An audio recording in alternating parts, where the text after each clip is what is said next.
The first scene of the series shows a high school boy, Yomogi Asanaka, finishing his shift at work. His boss, a woman with yellow hair, gives him permission to leave. The next day, he's coming back from school with his friends when they spot one of their female classmates, Yume Minami, sitting on a floodgate. Minami is known for breaking promises like it's no big deal. Meanwhile, two cousins, Koyomi Yamanaka and Chise Asukagawa, are seen in their room. Koyomi is unemployed and spends all day in his room. Chise should be attending high school, but she's also hanging out with her cousin at home. In the next scene, Yomogi is walking back from school when he sees a pink-haired man under a bridge. The guy looks hungry and tired, so Yomogi quickly helps him out by giving him a sandwich, which the guy devours like a starving bear. Just as Yomogi is about to leave, the guy grabs his leg and says he'll return the favor. The guy introduces himself as Gauma, a kaiju user. He wants to get to know Yomogi better, but Yomogi runs off without saying anything. Later that day, Yomogi goes to an event with his parents. Meanwhile, Minami asks her parents if she can take something from her deceased sister's room. Kano was Minami's sister, and her room has remained untouched since her passing. She picks up a toy from her sister and decides to keep it. The next day, Yomogi is on his way to school with his friends when he looks back and sees Gauma running towards him. He panics and starts running away. He decides to take a break at the flood tower, but to his surprise, Minami is there. She asks him if he wants to meet up after school. Yomogi is caught off guard and tells her he has plans, but he'll be done with work by 8 p.m. Minami suggests they meet at 9 p.m. and he agrees. She asks him if he's heard the rumors about her, but he pretends he hasn't. They're about to continue their chat when Yomogi looks back and sees Gauma hot on his tail. He bolts before Gauma can catch up to him. That night, Yomogi waits at the flood tower for over 40 minutes, but Minami never shows. Gauma finds him there and demands to know why he's waiting so late at night. He quickly figures out that Yomogi is waiting for Minami and offers to look for her since something might be wrong. Gauma eventually locates Minami standing on the bridge near the tower and asks why she left Yomogi out in the cold for so long. Minami can't give a straight answer, and Yomogi realizes she's just playing with him. This upsets Gauma,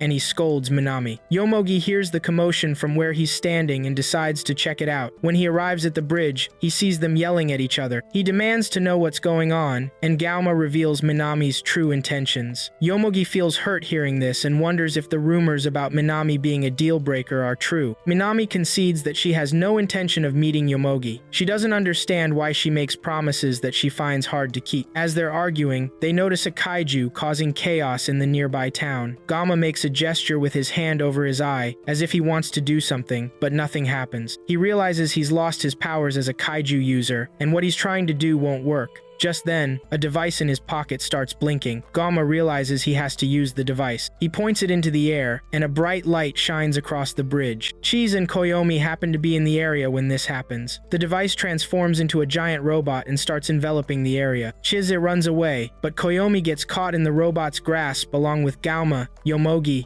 and Minami. The four find themselves inside the robot's piloting chamber. An image appears, revealing that the robot's name is Dynazenon. The robot takes off into the sky, heading toward the kaiju's destruction. Gauma is the only one who knows how to operate the robot system. The other three are just watching while Gauma powers the robot to try and defeat the kaiju. He successfully activates the true power of Dynazenon, known as Dynarex. Dynarex chases after the kaiju, and ultimately defeats it by breathing fire on it. This leaves Yomogi, Minami, Chise, and Koyomi in shock. After defeating the kaiju, the robot shrinks back down to its smaller form. Gauma thanks the trio for helping him take down the kaiju. They try to tell him they didn't do much during the fight, but he responds that Dynazenon recognized their potential, which is why it got activated. Gauma returns to the topic they were discussing before the kaiju attack, but Yomogi insists there's no need for Minami to apologize to him. The team decides to introduce themselves to one another. Chise joins in and introduces herself too. Yomogi demands to know about the kaiju and Dynazenon. Gauma explains that a group known as the kaiju eugenicists is controlling the kaiju. He knows this because they are kaiju users like him, and he's pretty sure they'll return. To prepare for this, Gauma tells them they need training. He gives each of them a piece of Dynazenon and wants them to show up the next day for training. There's no objection to this. Gauma asks Minami to promise she'll come, and she agrees. After they leave, Gauma holds the Dynazenon piece and wonders if it is a kaiju and why the person who gave it to him trusts him with it. The next day,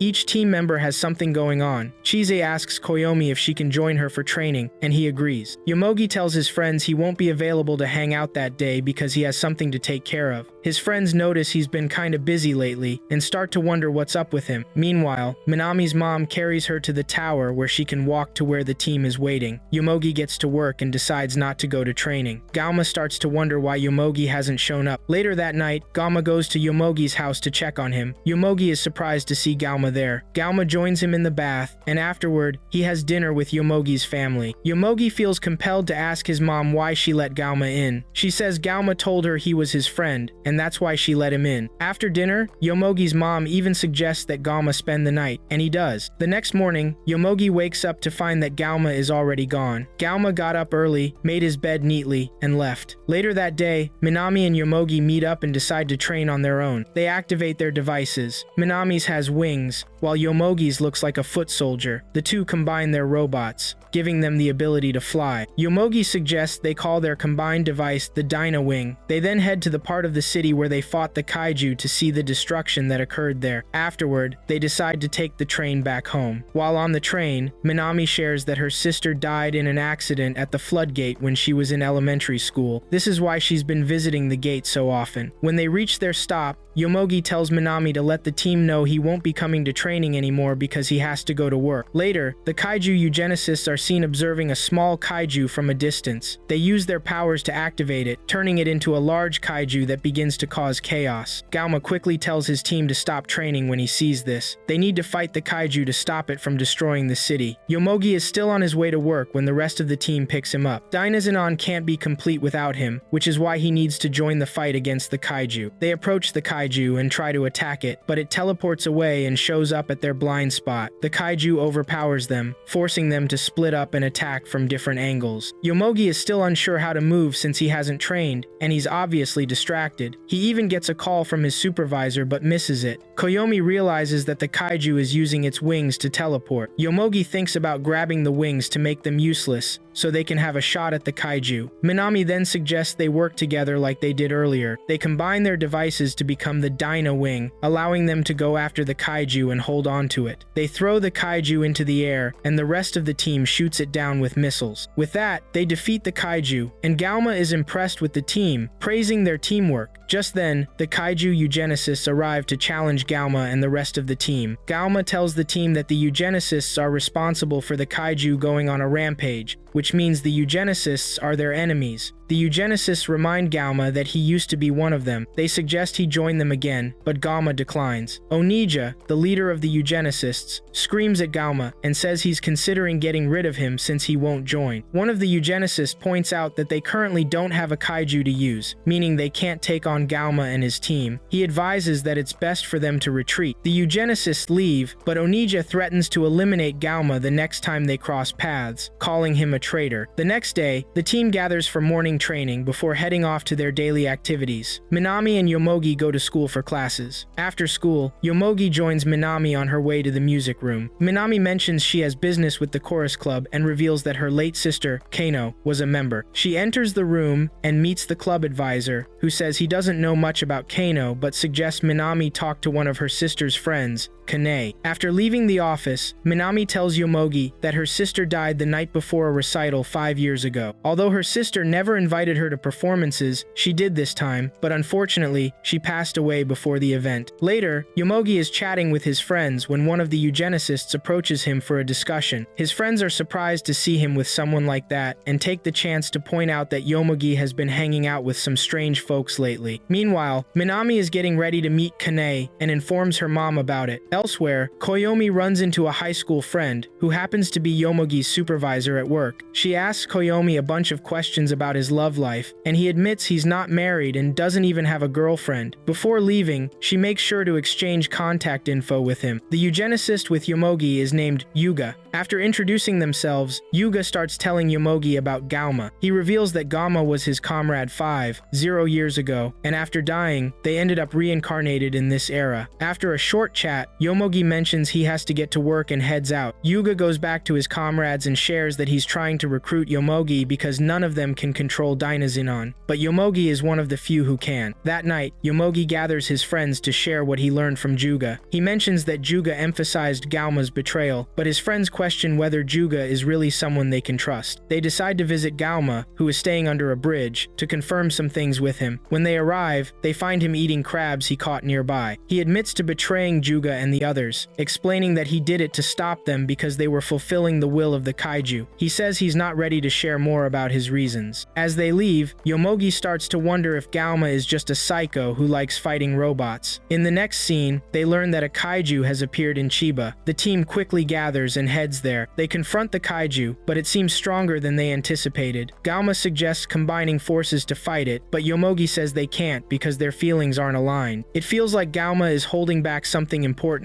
Yomogi urges Galma to open up so they can have a chance against the kaiju. Galma reveals that he wants to meet the person who entrusted the Dynazenon to him. This person is from this era and is a woman. He pleads with the team to join him in fighting so they can defeat the kaiju. He bows his head and mentions everyone's names. With that, the team successfully combines and forms the dragon Dynazenon. Onija sees this but remains convinced they can't defeat the kaiju. They chase after it and find a way to unite their feelings to become strong enough. They activate the wings of Dynazenon, grab the kaiju, and take it into outer space where it loses its explosive powers. They blow up the kaiju and tear its remains into pieces. Galma says the kaiju links to the impossible, and this might be one reason they were brought back in this era. He is supposed to meet the person who gave him the Dynazenon. The eugenicists are also revived for the same reason. Next, Yomogi discovers that Minami isn't training. He has to ask Galma if she mentioned where she is, and Galma confirms she told him she won't be at training because she needs to meet someone. Meanwhile, Minami is busy meeting Kane. She wants to learn more about her deceased sister. Kane tells Minami that Kano was a lively person. Minami is surprised to hear this since the Kano she knows is very quiet and doesn't like people. It's possible that Kano behaves differently at home. Kane then advises Minami to find Arita because he has some videos that feature Kano, which will help Minami learn more about her sister. At Yomogi's workplace, his boss suggests he ask his crush out on a date before it's too late. Elsewhere, Minami's mother is surprised that she went out to see someone by herself. She's even more shocked that Minami is making an effort to learn about her late sister. Later, Galma visits Yomogi and his family, finding Yomogi sick with a cold. Galma tells him it's okay to skip training for the day. In the next scene, Suzumu, one of the eugenicists, comes to the school to enroll in the same class as Yomogi and Minami. Yomogi is taken aback. The teacher tells Suzumu to sit behind Minami. After the first period, Suzumu finds Yomogi and Minami talking and asks about the Dynazenon. They refuse to give him any information, and he admits he doesn't want to fight them. He just hopes to get along while at school. The duo debates whether or not to inform Galma about Suzumu. Later, Minami and Yomogi sit down to talk with Suzumu. He explains that they aren't the ones creating kaijus. They arise from human will, he claims. The eugenicists are merely trying to create a world where kaijus are necessary. Just then, Galma arrives at the school, demanding to know what Suzumu is doing there. Suzumu states he's just there to make friends. Galma attempts to confront Suzumu but gets dragged away by school security. When the rest of Suzumu's friends learn about his actions, they start to question his sanity, wondering if he has a plan since he can hear the kaiju's voice. The next morning, Yomogi's mother suggests he stay home due to his cold, but he's not ready to comply. Still, he has no choice but to listen to her. Galma and the rest of the team learn about his situation. Koyomi mentions they'll be in trouble if a kaiju appears, and Yomogi isn't better yet. Galma then tells Minami to check on Yomogi since she's the reason he caught a cold by leaving him out in the rain. Meanwhile, the eugenicists have found a kaiju they are ready to activate. Minami soon arrives at Yomogi's house with gifts for him, which surprises him. They're in the middle of a chat when Galma calls Minami to alert her that a kaiju has appeared and they need the Dyna wing. Minami asks Yomogi where his section of the Dynazenon is stored, and he tells her. She hopes they can find someone to pilot it while Yomogi is out. Minami meets up with the group where the kaiju is wreaking havoc. Since they can't combine without Yomogi, Chise offers to take his place. She activates the device, much to everyone's astonishment. It's time to combine and take on the kaiju. However, she struggles to pilot the device, darting around like a headless chicken. The team is compelled to call Yomogi to see if he can show up, and he agrees. Minami heads to Yomogi's house to pick him up. With Yomogi joining, they manage to combine, but Yomogi feels the pressure of merging with them. After successfully combining, they form the Dynazenon dragon and engage the kaiju. The eugenicist, Mujina, who controls the kaiju, finds it hard to withstand the immense power of the Dynazenon. After several minutes of intense fighting, they finally defeat the kaiju, causing the eugenicists to retreat in shame. Post-battle, Chizi apologizes for her inability to help effectively and vows to train as Yomogi's substitute. On their way home,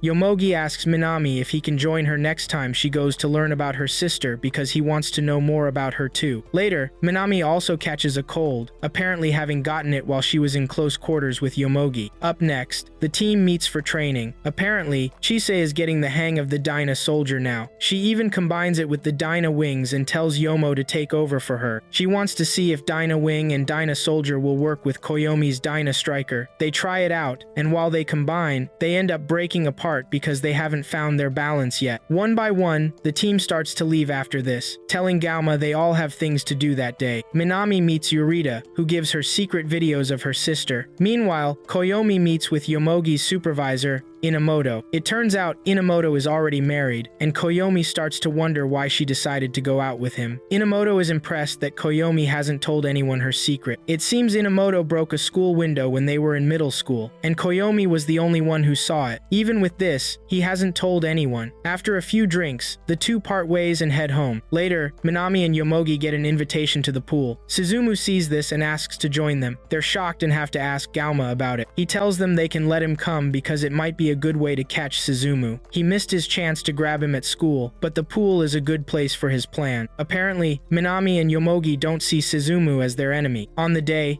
they arrive at the pool, and Galma tells them to act natural, so Suzumu won't suspect anything. He even suggests that Minami and Yomogi should act like a couple. Suzumu walks down the path, and Galma tries to grab him by running after him but slips on the wet ground and falls. After that, Suzumu joins the team for some fun. While they're enjoying themselves, Galma continues trying to catch Suzumu but keeps failing. Either he falls into the pool or slips again. He soon gets tired but isn't ready to give up, convinced he can capture Suzumu no matter what. Galma becomes very weak and ends up falling into a hot bath. He tries to force himself to stand but keeps falling back into the water. Meanwhile, Minami, Yomogi, and Suzumu are in the same area. Yomogi wonders if Galma's plan is even working. He says this out loud, prompting Suzumu to ask what strategy he's talking about. Yomogi finds a way to change the subject before Suzumu can ask anything else. Suzumu then mentions that kaiju have emotions too. He's about to explain more when his friends arrive to tell him they need to leave. Moments after they leave, Galma shows up looking to catch Suzumu, but Yomogi tells him Suzumu just left with his friends. They soon hear a kaiju roaring in the distance, and the team realizes the eugenicists have activated another kaiju. They don't have time to change, so they activate the Dynazenon in their swimsuits. As they leave, Yomogi thinks he forgot Chise but turns around to find she's right behind him. The team arrives at the scene and tries to combine to fight the kaiju, but Suzumu stops them. As the battle heats up, Yomogi and Koyomi manage to merge to form the Dyna soldier striker. They launch a powerful attack at the kaiju to weaken it. The team finally combines to get stronger and unleash a fiery attack. They breathe fire on the stubborn kaiju, and it explodes into bits. Onija is furious that they lost to Galma again, but he's sure he'll win next time. Afterward, Galma and the team visit a waterfall to have fun since their last pool session got interrupted. Meanwhile, Onija and his team are also at a pool relaxing. Later, Minami and Yomogi decide to visit someone who knows about Kano. He mentions something that might be true or Noth claims Kano wasn't killed. It seems she terminated herself. The guy tells them that it's just a rumor and they shouldn't believe it. However, all the information they've gathered suggests otherwise. He reveals that Kano's problems started when she began seeing the club's vice president, Futaba Senda. Futaba is a ladies' man, and almost all the girls like him. They want to be around him all the time. As time went on, Senda and Kano became an item. Minami is shocked to find out her sister was actually seeing a guy and they didn't know about it. The informant tells them there's a possibility the girls hated Kano for this and started bullying her. They don't have proof, but it's the best theory they can come up with. The guy tells Minami he'll share all the videos he has of Kano with her so she can look for some clues. Later, Minami updates the team on her investigation investigation so far. Gauma is impressed with her and encourages her to keep it up. Meanwhile, the eugenicists are planning to take out Gauma and the rest of his team, but Suzumu warns against it. He mentions there's a chance the kaijus are appearing because of the Dynazenon. He wants to learn more about the kaijus, which is why he doesn't want them to rush into terminating the team. In the next scene, Koyomi is seen having drinks with Inamoto. They reminisce about their time in middle school. They're in the middle of this conversation when Inamoto's husband, Arata, shows up. With him arriving, Koyomi seems to get forgotten in the chat. Feeling left out, Koyomi soon gets tired and decides to leave. He remembers he left his umbrella and thinks about going back, but then notices Mujina staring at him. He's shocked to see her at such a strange hour. He's even more surprised when Mujina approaches him, saying she's hungry and wants to grab something to eat. They sit down to drink and talk at the same time. Koyomi complains that Inamoto invited him out to vent about her marriage, but then brings her husband along. He wonders what Inamoto's plan is. Mujina chimes in, saying that she and Koyomi are practically the same, since they both don't have anything going on. Meanwhile, Minami is busy watching the videos she just received. She sees a bunch of girls playing pranks on her sister, but it doesn't seem dangerous. On the other hand, Koyomi ends up getting drunk with Mujina. She feels sorry for him as he sits outside, even holding his Dyna Striker carelessly. The following morning, Koyomi realizes he's lost the Dyna Striker. He and Chisei go to Gauma to tell him about the situation, and he scolds Koyomi for being careless. Gauma wants to know how Koyomi lost it, but Koyomi is too hungover to remember. He eventually recalls that Mujina is the one who stole it. Meanwhile, Mujina and her team are figuring out what to do with the piece they have.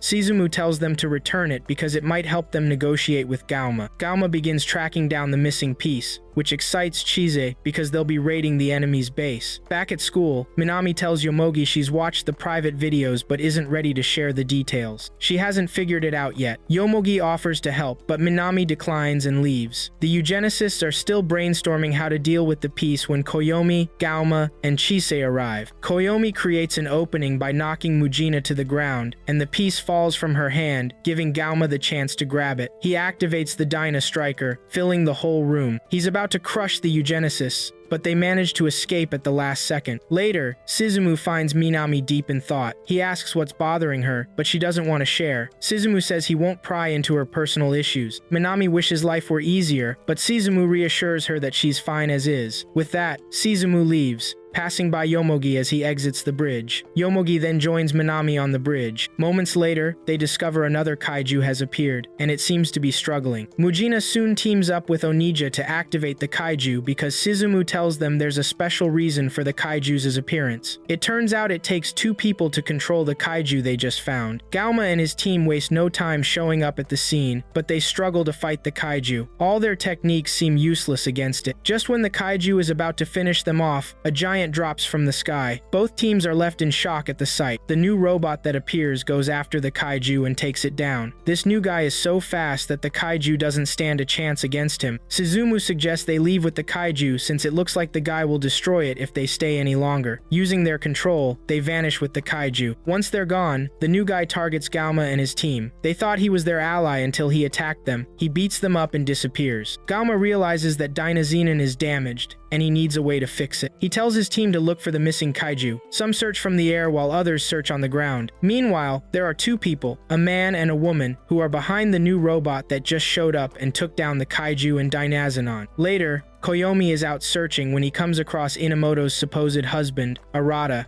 He's in a messy place and seems to be drunk. Koyomi wants to ignore him but ultimately decides to help. That night, Gauma calls off the search for the kaiju since they couldn't find it. He tells Minami and Yomogi to follow him so they can grab a bite to eat. They've just finished eating when Chise shows up. She asks about Koyomi, and Gauma reveals that Koyomi left without telling anyone where he was going. Gauma suggests they stay up all night waiting for the kaiju. Minami calls her parents to let them know she'll be staying over at a friend's house. During the night, Koyomi meets up with the team. They're busy asking where he's been when the white-haired guy from the new robot they battled earlier shows up. The woman with him introduces herself and him to the team as the Grid Knight Alliance. The guy is known as Knight, and they're responsible for protecting the world from the kaiju threat. Knight reveals that he's the one who usually transforms into the purple robot that fought them earlier. He thought Dynazenon was a kaiju, which is why he attacked them. However, he's confirmed that Dynazenon isn't a kaiju, and it would be better if they worked together. The woman pulls out a tube and calls it a fixer for Dynazenon, but Galma stops her. He's not ready to cooperate with them because he sees them as untrustworthy. The two decide to leave since they're not willing to force Galma to work with them. After the Grid Knight Alliance leaves, Galma is reminded that Dynazenon is broken and actually needs fixing. Koyomi suggests that it would be best if they cooperate with the Alliance, but Galma is too stubborn to accept this. Later, he and Koyomi discuss how they need to view things from a different perspective. Yomogi sees Minami playing with a toy she took out of Kano's room and asks her about it. She reveals the toy belongs to her sister, who never let her play with it. They were close when they were younger, but as they grew up, they drifted apart. Minami is surprised to see her sister smiling in a video she watched, as she hardly smiles at home. Minami mentions that the only time her sister smiled at her was when she invited her to the recital. She wonders why her sister seems happy one moment and then takes her own life the next. Yomogi starts to tear up as Minami talks about this. Minami is taken aback to see Yomogi crying over her sister, whom he doesn't even know. She tells him to wipe his face because they will eventually discover the truth. He stands up to get ice cream, and Minami follows him. That night, Chise opens her palm to reveal a white stone she has been holding onto since the start of the series. She found the stone on the floor at the beginning of the series and picked it up. The next morning, Galma wakes Yomogi to inform him that the kaiju have appeared. The Dynazenon isn't in great shape, but they have no choice but to operate the robot like that. They go after the kaiju, but it seems to be in better shape than the Dynazenon. The Dynazenon struggles to stand against the kaiju. Meanwhile, Knight is watching this. He transforms into the purple robot and goes after the kaiju. Galma confidently says they don't need help. They discover that the kaiju is stronger than before. Knight's comrade decides to use the one fixer they have on the Dynazenon to get it back to full capacity. With this, Dynazenon and Knight can fight the kaiju effectively and defeat it. Onija and Mujina accept defeat but remain determined to defeat Galma and his team sooner or later. After the battle, Knight's comrade introduces herself as Second. Galma thanks her for healing Dynazenon. Once everything is sorted, the team breaks up and heads off to their various tasks. Minami reveals that she wants to investigate further into Kano. She wants Yomogi to be with her all the way, and he agrees. Next up, some kids are busy playing with a failed kaiju when it suddenly moves away. Galma is sleeping under a bridge when the kaiju crawls onto his face and sticks there. Meanwhile, Minami and Yomogi go to the company where Futaba used to work, but find out he's no longer employed there. They ask for his contact info, but the guy says he can't give it out for privacy reasons. Koyomi is standing alone in a field when he remembers something from a few years ago. He and Inamoto discovered a huge stash of cash, and Inamoto suggested they keep it. Instead of staying and sharing the money with her, Koyomi ran away. Just then, Koyomi gets a call from Chise, telling him there's an emergency with Galma. Minami and Yomogi also get the call about Galma. They meet at Galma's place and find a kaiju mark on his face. He tells them a kaiju got him, but the creature is nowhere to be found.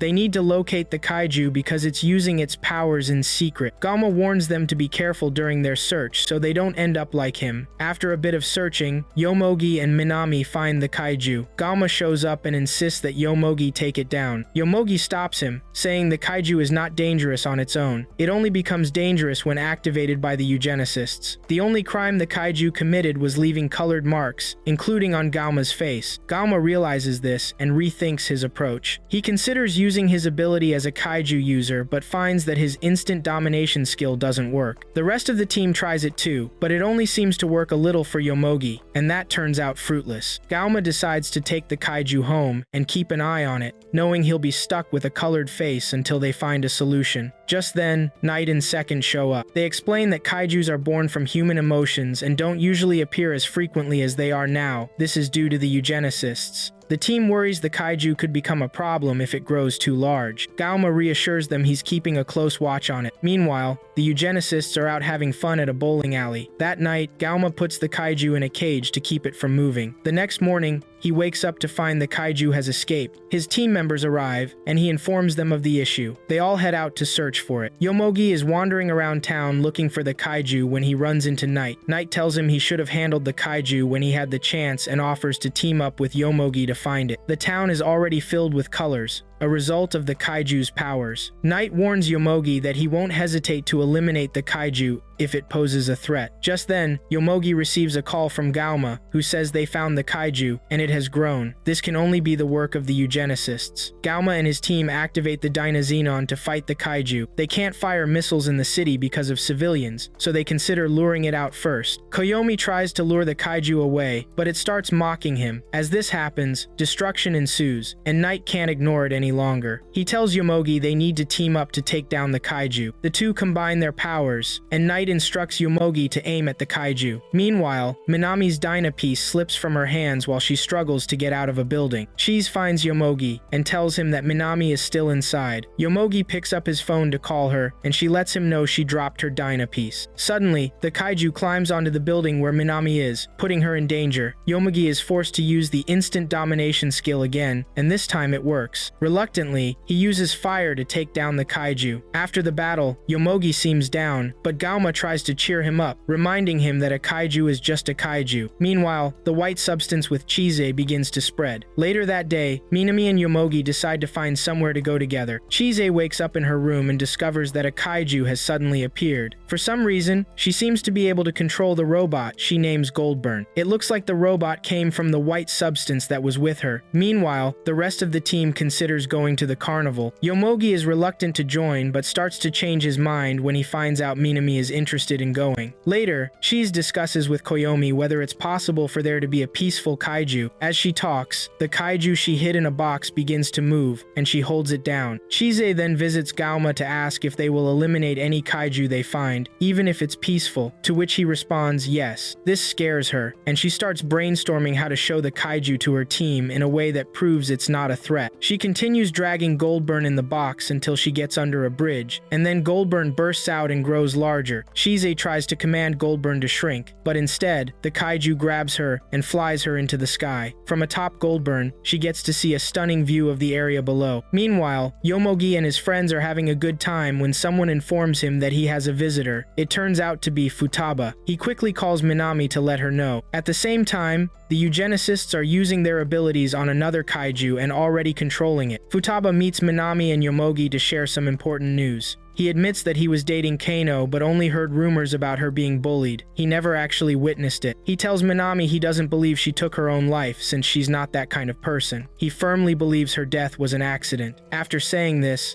Futaba mentions he needs to leave. He appears to be married since he has a ring on his finger. As he departs, Minami yells at him, asking why he didn't try to save her sister. Futaba can't give a clear answer and walks away, leaving Minami in tears. Just then, an alert comes in about a kaiju attack. Yomogi thinks Minami won't be able to fight, but she tells him to go on ahead, promising she'll join the team at the battlefield. Chise is having fun with Goldburn when it suddenly flies off into the air. Gauma and Koyomi struggle to defeat the kaiju and wonder where Minami and Yomogi are when Knight shows up to help them. Yomogi shows up to tell everyone that Minami will join them soon. Gauma chases after him, insisting he should go back for Minami since he's the only one who can. A little later, Chise is searching for Goldburn when she finds Minami sitting there. She questions why he's sitting around while his friends are fighting the kaiju, saying that nothing good is coming from what they're doing. Just then, Goldburn appears in front of them. At the same time, Yomogi suddenly tackles Goldburn to the ground, believing the kaiju is trying to hurt them. Minami is surprised and happy that Yomogi returned for her. Just then, Kano's toy slips from her hand and falls toward the river below. She jumps after it, and Yomogi screams as he chases after her to try and save her. To everyone's surprise, Goldburn catches her. Minami and Yomogi are astonished to see a kaiju saving a human. Chise then explains that the kaiju is her friend, and his name is Goldburn. Gauma and the rest of the team are struggling with the kaiju and on the verge of defeat when Minami and Yomogi arrive. Goldburn also appears and lifts Dynazenon to fly it to safety. Shizumu attempts to control Goldburn but realizes he can't. Everyone is shocked by this, and Chise reassures them that Goldburn isn't their enemy. Minami and Yomogi back her up to prevent Gauma from attacking Goldburn. After Goldburn saves them, the team decides they should combine their powers. The kaiju fires at them, but Goldburn blocks the attack.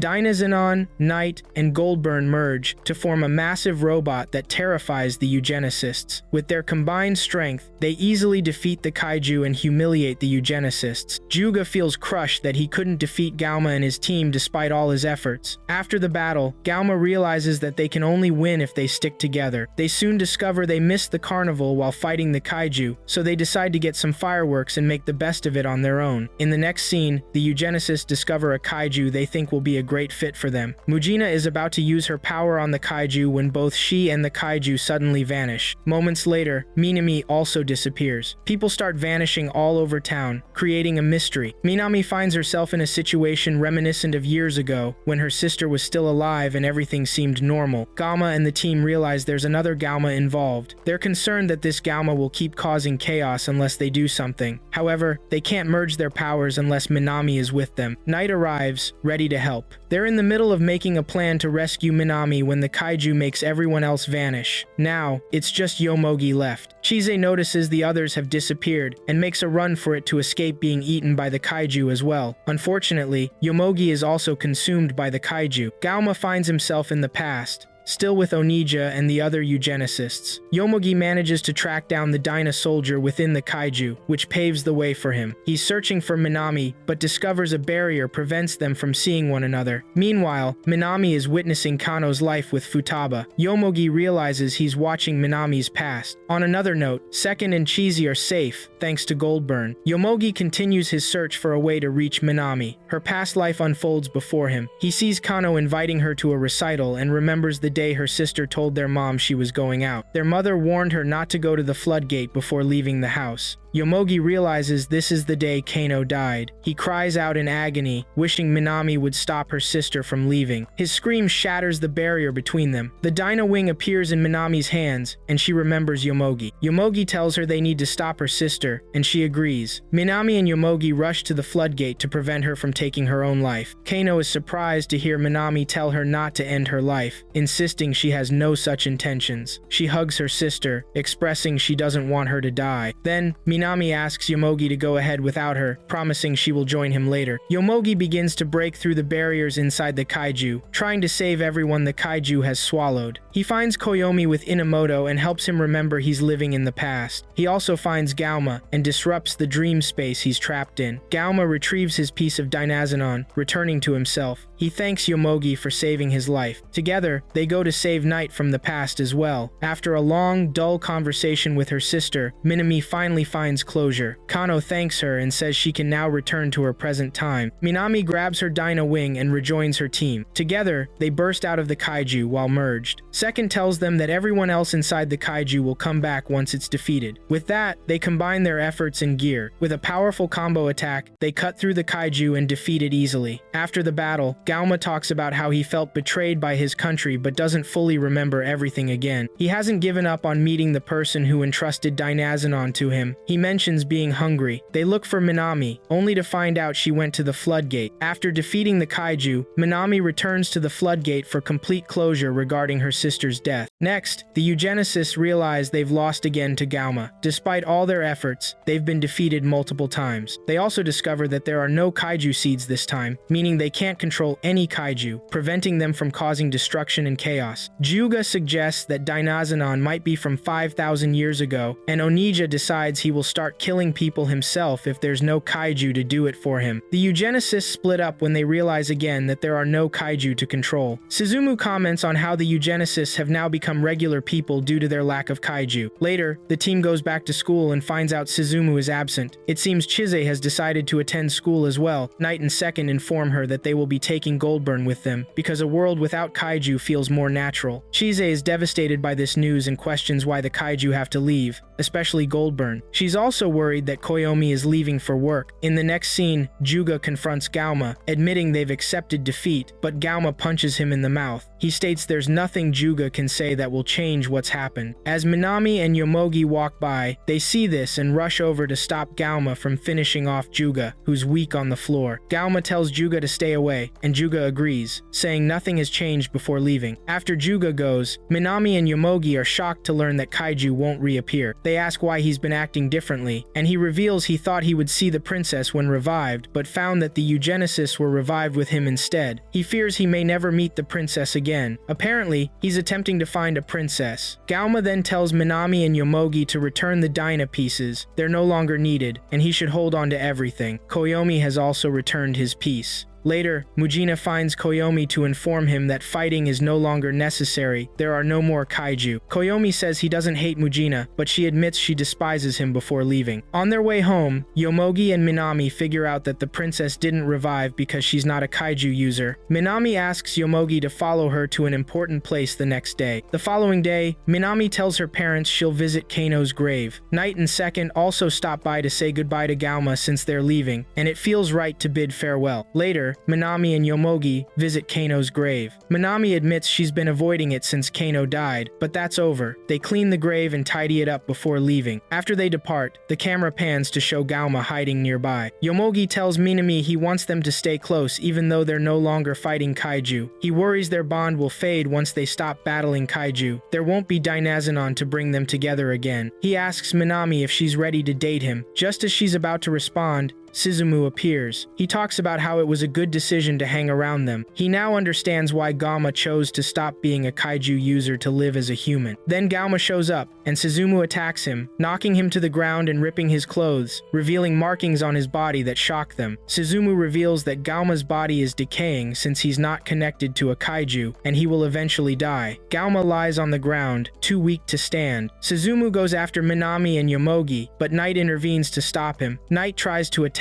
but a shield surrounds Suzumu's body. Suzumu is stronger than he led them to believe. He's been hiding a kaiju inside himself. He transforms into a kaiju, shocking everyone. Goldburn senses danger and leaves to confront Suzumu. Galma considers using Dynazenon, but is told he's in no condition to use the robot. Knight assures Galma he'll handle Suzumu as long as he can merge with Goldburn. The destruction caused by Suzumu is greater than any caused by previous kaiju. The battle between Suzumu and Knight seems one-sided, as Suzumu easily overpowers Knight and Goldburn throughout the town. Galma is knocked to the ground and seems to be dying. Second brings out a device to help ease his pain. She explains that the device isn't a cure, but it will definitely help alleviate Galma's suffering. The other eugenicists are shocked to see a kaiju rampaging through town, creating chaos. They wonder where this kaiju came from, as there shouldn't be any kaiju anymore. Soon, they realize that the kaiju in question is Suzumu. Onija, Mujina, and Juga immediately tell Suzumu to take them with him. He absorbs the trio, boosting his power even further. He easily takes down Knight and Goldburn. Galma manages to speak to the team. He apologizes for involving them in the kaiju user mess. He tells them he doesn't have long to live again and wants them to know what he's feeling before he dies. Yomogi urges him to stop saying sad things. Galma asks them to deliver a message to Koyomi, but Yomogi insists that Galma should live and tell Koyomi in his own words. Suzumu continues causing destruction in town, even managing to destabilize Knight and Goldburn's formation. Yomogi and Minami decide to join the fight, telling Second to keep an eye on Galma while they do. After they leave, Galma tries to stand up, knowing it's his responsibility to defeat the kaiju. Second cautions him not to push himself since he's too weak. Meanwhile, Koyomi is still trying to reach the team, facing many obstacles along the way. Yomogi finally reaches the Dyna soldier and rescues Minami too. Suzumu is about to finish off Goldburn when Koyomi arrives and blocks the attack. Koyomi fights fiercely, showing he isn't someone who takes anything for granted. Just then, Galma arrives. He's weak but doesn't want to abandon the team during the battle. The team combines their powers in an effort to defeat their prime enemy, leading to a confrontation between humans and kaiju users. The eugenicists blame Galma for the chaos, calling him a traitor they once admired. They want to eliminate humans, but Galma is not on board with that. As the battle rages on, Yomogi decides to try his instant domination skill again. He separates from the team and makes the gesture, center, slightly disrupting the kaiju's focus. The team then uses everything they've got to try to end the fight in one blow. The two enemies unleash powerful attacks at each other, but Dynazenon's strike proves stronger, wiping out both the kaiju and the eugenicists. As Gauma slowly loses his life, Dynazenon fades as well, turning pale. Gauma tells the team how much they mean to him. The team is ejected from the now dilapidated Dynazenon. 3 months later, the team visits Gauma's house under the bridge to honor his memory. Knight and Second take Goldburn and the remnants of Dynazenon away to another world. Chise bids farewell to Goldburn, acknowledging him as her only true friend. Later, we learn that Koyomi got a job, thanks to Arata. Chise remarks on how strange Koyomi looks in a suit. In the next scene, Minami's club members are looking for her, and Yomogi offers to help search. He finds her busy and trying to be discreet. She seems shy and insists that Yomogi take her hand and lead her to where her club members are waiting. Yomogi glances at his hands after hearing this and remembers what Suzumu told him about having the potential to control kaiju but wasting it. Yomogi declares that he'll never understand kaiju, which is why he didn't try to push it. After recalling all of this, Yomogi takes Minami by the hand and leads her back to the others. A quick scene at the end reveals that Dynazenon has come back to life, which suggests that Gauma is still alive.